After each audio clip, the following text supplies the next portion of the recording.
You did not just wake up one day feeling like this. It happened slowly, then all at once.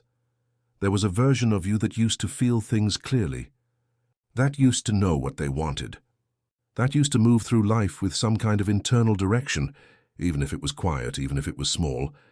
And then something happened, or many things happened, or nothing dramatic happened at all. Just years, just pressure, just the slow accumulation of everything you were asked to carry. And one day you looked inside yourself and found almost nothing, not pain, not anger, just a kind of stillness that does not feel peaceful, a stillness that feels like absence. That is what collapse feels like from the inside. Not a breakdown in the way movies show it. Not loud, not dramatic, not obvious to anyone around you. It is quiet.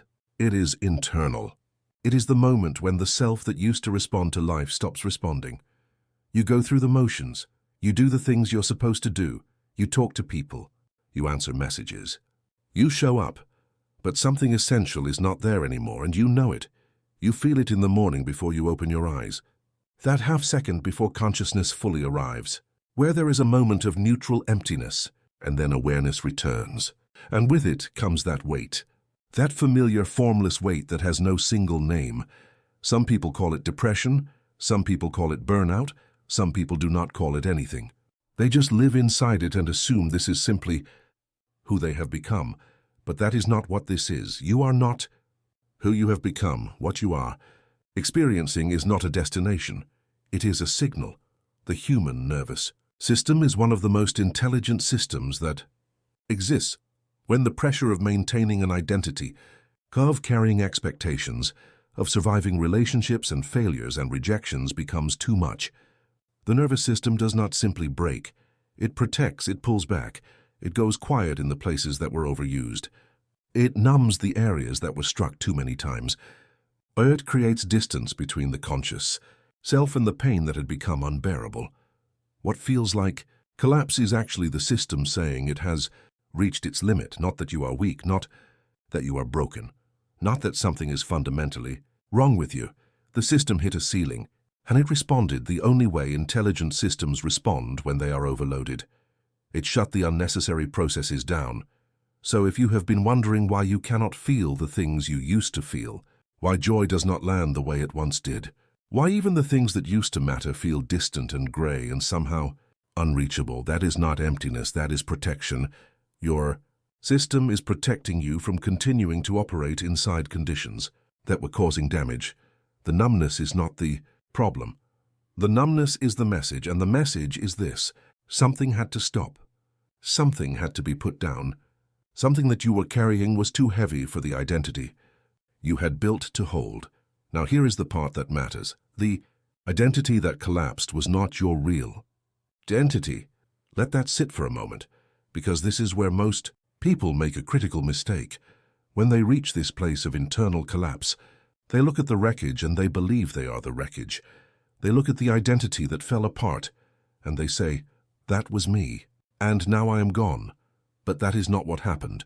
What collapsed was a construction, a version of you that was built in response to your environment, built from the expectations of people around you, built from years of trying to be acceptable, lovable, successful, stable, strong, built from survival. And survival identities are not built to last. They are built to cope. They are built from pressure, not from truth.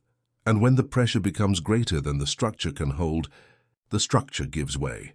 That is not tragedy. That is physics. You cannot continue indefinitely as someone you were never meant to permanently be. The mirror moment. You may know this one intimately. The moment you look at yourself in a literal mirror or in the reflection of your own mind, and you do not recognize what you see. Not because something is wrong with your face, not because your life has changed on the outside, but because the internal sense of self, that quiet background feeling of knowing who you are, is simply not there. You look and you see eyes. You see a face. You see a person who exists, but you do not see yourself. That disconnection, there's one of the most disorienting experiences a human being can go through, because your sense of self is supposed to be the one constant thing. Other things change. Relationships end. Jobs disappear. Circumstances shift, but the self is supposed to remain. And when even that feels uncertain, when even your own inner world feels foreign and unreachable, you enter a kind of groundlessness that is difficult to describe to anyone who has not been there. People around you cannot see it. You may still be functioning, still speaking, still responding to the world with enough competence that nobody outside knows what is happening on the inside. But inside there is something missing, and the absence of it is louder than anything else. You are not imagining this. You are not being dramatic. You are not weak for being here. This is what it looks like when a human being has been operating beyond their actual limits for an extended period of time. The tiredness you feel is not ordinary tiredness. It is not the kind that sleep fixes. You may have slept. You may have rested. You may have taken breaks, and still, it is there, that bone-level exhaustion. That is not about your body. It is about the self. The self has been tired for a long time, tired of maintaining something that did not fit, tired of performing stability while feeling chaos, tired of reaching for things that kept moving further away, tired of trying to be okay when the internal experience was anything but, and now the system has stepped back. And in that stepping back, in that collapse, in that strange hollow space you are now living inside, something important is available. Something that was not available when you were busy maintaining the old construction clarity. Not the kind of clarity that feels sharp and bright, a different kind. The quiet clarity that comes when the noise finally stops, when the version of you that was constantly managing and performing and surviving finally exhausts itself and sits down, and in that sitting down, in that silence, something underneath becomes visible. Not fully, not immediately, but it is there. It has always been there, underneath every identity you have ever worn, underneath every role you have ever played, underneath every version of yourself you have ever tried to maintain, something that was present before the collapse, something that remained throughout the collapse, something that is here right now, in this moment as you listen to these words. That is what you are returning to, not a rebuilt version of the old self, not a repaired version of what broke, something older than all of it, something that the collapse could not reach because it was never built in the first place. It simply is, and the fact that you are here, the fact that some part of you reached out, looked for something, found this moment, that is not accident. That is the beginning of the return, even if you cannot feel it yet. Even if everything inside you is still quiet and gray and uncertain, the movement has already started. You just have to understand what you are returning to, and that is what comes next. There is something nobody tells you about collapse.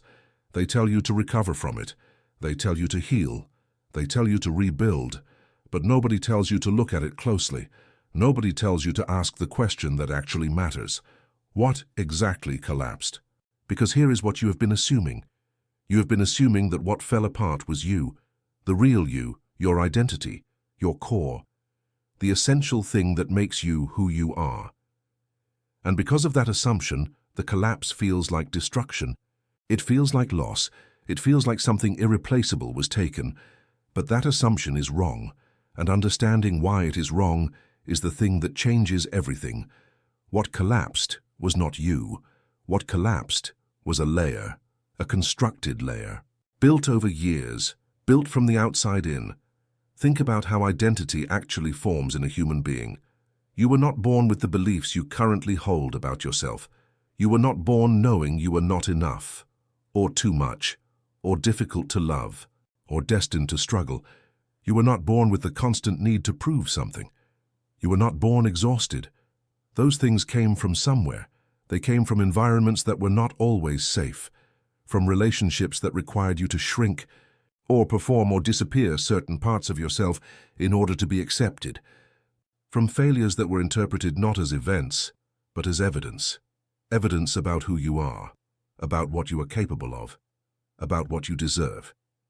From years of being told, directly or indirectly, that the self you were was not quite right, that it needed to be adjusted, managed, contained, improved, and so you built something quietly. Without realizing you were doing it, you built an identity that could survive, one that could navigate the expectations, that could manage the relationships, that could function inside the pressure without completely falling apart. You built armor, and armor by its very nature is not comfortable. It is heavy. It was never designed for rest. It was designed for survival, and you wore it every day. You wore it so consistently, for so long that eventually you forgot it was armor. You thought it was you. You thought the anxious need to control outcomes was your personality. You thought the difficulty in receiving love was just how you were wired. You thought the constant low-level exhaustion was simply part of existing. You thought the distance you felt from yourself was normal. It was not normal. It was the weight of the armor. And when the collapse came, when the structure finally gave way under its own weight, what fell was the armor. Not you. The armor. The constructed self. The survival identity. The layer that was built from pressure and pain and years of trying to be acceptable enough to be safe. That is what broke, and it was supposed to break. Not because breaking is the goal, but because that layer was never meant to be permanent. It was a response, not a truth, a coping mechanism, not a core. And now that it has fallen, something is exposed, something that was underneath it the entire time. This is the part that is difficult to explain, but stay with it. There is a version of you that predates all of it. Before the relationships that hurt you, before the failures that redefined how you saw yourself, before the years of pressure and performance and survival, before any of it. There was a self, not naive, not without awareness, not some idealized version of a person who never experienced pain, but a self that was intact, a self that existed before it learned to be afraid, before it learned to doubt its own worth, before it learned to armor itself against the world. Psychologists sometimes call this the core self, the part of a person that remains constant underneath all the layers of conditioning and adaptation. It is not something you have to create. It is not something you have to build. It is something you have to return to, and the difference between creating and returning is enormous. Creating implies starting from nothing. Returning implies that what you are looking for already exists. It never stopped existing.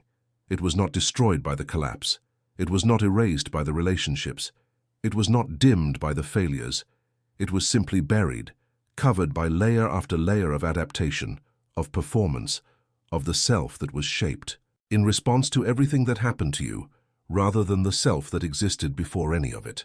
And here is the thing about that buried self. It was present during the collapse, while everything on the surface was breaking down, while the armor was cracking and falling apart. Underneath all of it, something remained. You remained. Not the constructed version. The actual one. The one that has been watching this entire process from somewhere deep and quiet inside you. The one that felt the pressure, but was never destroyed by it. The one that felt the pain, but was never permanently defined by it. The one that is here right now, listening to these words, recognizing something in them. That recognition you feel is not coincidence. It is the core self acknowledging itself, saying, yes, this is true. This is what has been happening. Now, here is the understanding that changes the direction of everything. Returning to yourself does not mean becoming who you were before. Read that again. Returning to yourself does not mean becoming who you were before, because who you were before was also, in many ways, a constructed version.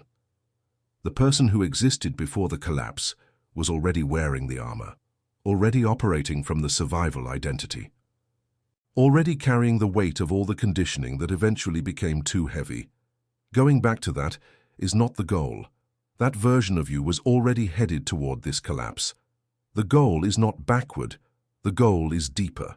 The return is not to a previous version. It is to the layer that existed underneath every version, the self that was present before the armor was built. The self that knows, on some quiet and unshakable level, that it has worth that was never dependent on performance, that it has value that was never determined by outcomes, that it is complete in a way that no external validation could ever add to, and no external rejection could ever take from. That self does not need to be constructed. It does not need to be earned. It does not need to be rebuilt from the wreckage of what collapsed. It simply needs to be remembered. And remembering is a different process than building. Building is exhausting. Building requires effort and material and constant maintenance. Remembering requires only stillness, a willingness to stop adding more layers, more strategies, more armor, and to simply sit inside the quiet that the collapse created, because the collapse, as painful as it has been, has done something valuable. It has cleared the surface. The noise is quieter now. The performance has paused. The armor is off, and in this exposed, uncertain, groundless feeling that you are currently living inside, there is more access to the real self than there has been in years. Not because pain creates wisdom automatically, but because the collapse has removed the thing that was blocking the view. You can see more clearly now than you could when you were busy maintaining the structure. You do not feel that way yet, because what you are currently experiencing is the disorientation of being without the armor. It feels dangerous. It feels vulnerable. It feels like exposure. But exposure and danger are not the same thing. The danger was the armor. The danger was continuing to build identity on top of a foundation that was never truly yours. What you are experiencing now, as uncomfortable as it is actually the beginning of something real. Something that the armored version of you could never have accessed. Because armor, while it protects, also blocks. It blocks pain, yes, but it also blocks truth. It blocks the quiet, knowing that lives at the center of a person when all the noise is finally still. And that quiet knowing is what you're going to find your way back to, not by trying harder, not by rebuilding faster, by understanding that the thing you are looking for is not lost. It is here. It has been here the entire time, underneath everything. Waiting not to be found, but to be recognized. The return does not begin with a decision to be better. It does not begin with a plan.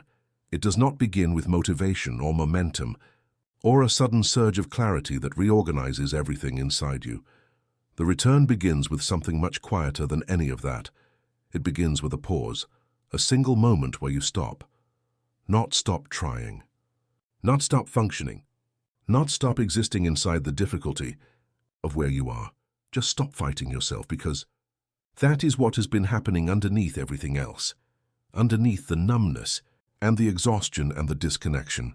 There has been a war, a quiet, constant, invisible war between the self that collapsed and the self that is trying to return. The collapsed self says you are too far gone. The returning self says you are not gone at all. The collapsed self says you do not know how to come back from this. The returning self says you do not have to know how. You only have to stop resisting, and the pause is the moment you choose the second voice, not loudly, not dramatically, just a shift, a subtle internal shift, where instead of pushing against the state you are in, you simply allow yourself to be in it, without judgment, without the additional weight of telling yourself that you should not be here, that you should be further along, that someone else would have recovered by now. That pause, that one moment of stopping the war inside yourself, is the first signal, and signals matter more than you have been told. Your nervous system is always listening, not to your words, not to your intentions, to the signals your internal state is sending for a long time. The signal your system has been receiving is this: we are not safe. We must keep performing. We must keep maintaining. We must not stop or everything will fall apart. And your system has been responding to that signal with vigilance, with the kind of constant alertness that slowly grows every have when you pause, when you stop fighting, when you allow yourself to exist in this moment without needing it to be different. The signal changes, the new signal is quiet. It is not euphoric. It is not suddenly joyful. It is something more fundamental than joy.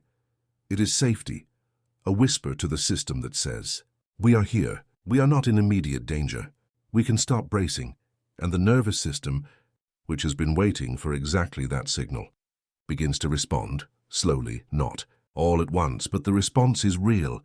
This is not metaphor, this is the actual biology of how a human system begins to regulate after a period of extended survival mode.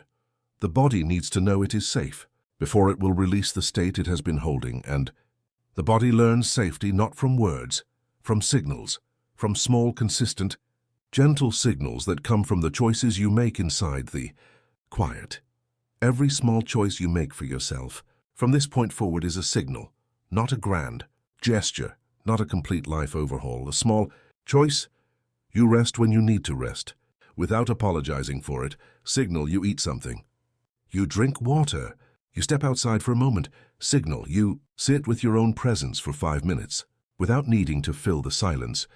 Signal, you speak to yourself, with less harshness than you have been. Signal. Each one of these moments is not just a habit or a healthy behavior. It is a communication.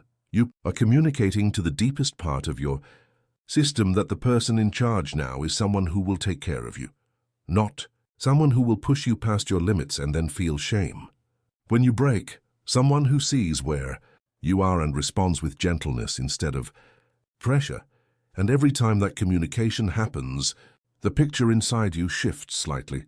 A new internal image begins to form, one where the self is not in danger, one where the self is not behind, not failing, not permanently broken, one where the self is simply in a process, a real, legitimate, necessary process of returning to something true. And here is what is important to understand about that image.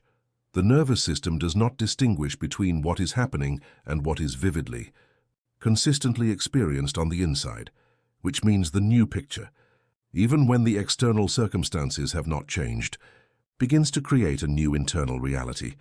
You begin to feel slightly more like yourself, not in a sudden wave, in moments, a moment in the morning where the weight feels slightly less heavy than the morning before, a moment in conversation where something genuine moves through you instead of the familiar numbness, a moment of stillness where, instead of the absence feeling threatening, it feels almost like rest.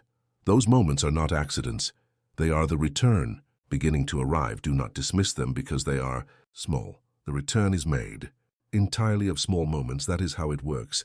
Not in one dramatic shift, in a quiet accumulation of moments where the real self is chosen over the constructed one, where rest is chosen over performance, where honesty is chosen over maintenance, where presence is chosen over the exhausting effort of managing how you appear. Now there is something else that needs to be said. You will not return as who you were before, and that is not a loss. The person you are returning to is not a previous version. It is a deeper one. The collapse, as painful as it has been, has done something to you that years of ordinary living could not have done. It has shown you the difference between the constructed self and the real one. You know that difference now in a way that most people never do. Most people live their entire lives inside the armor and never question it. They maintain the survival identity until the end, never knowing there was something underneath it that was quieter and more stable and more genuinely theirs. You know now. The collapse gave you that, not as a gift, wrapped in ease, as knowledge earned through difficulty.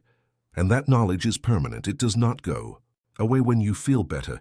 It becomes the foundation of how you move through everything that comes after, because now you know what to look for when the armor starts to feel heavy again.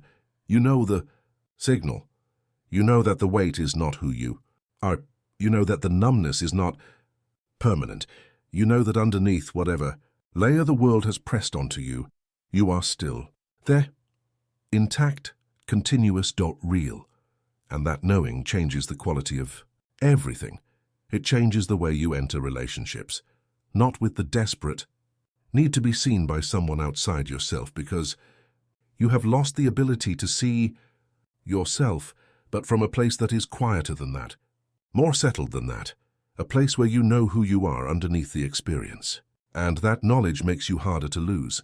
It changes the way you respond to failure, not as evidence of your fundamental inadequacy, but as information, as part of the process, as something that happened to the circumstances and not to the core.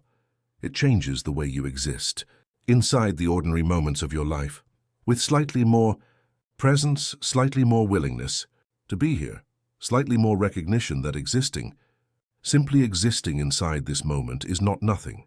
It is everything. The return is not a destination you arrive at and then remain in permanently without effort.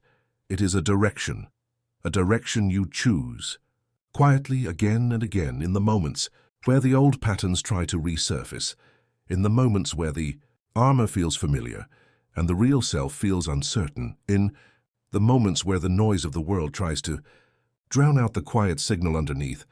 You choose the direction. You pause, you send the signal, I am here, I am safe.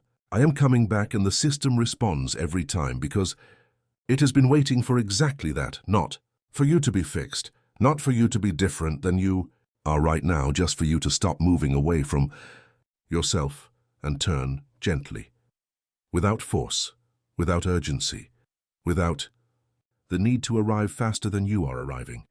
Just turn, in the moment you do, the moment you make that quiet, internal, unhurried choice to move toward the self instead of away from it. Something shifts, not everything. Not all at once, but something. And that something is enough to take the next step, and then the next, and then the next.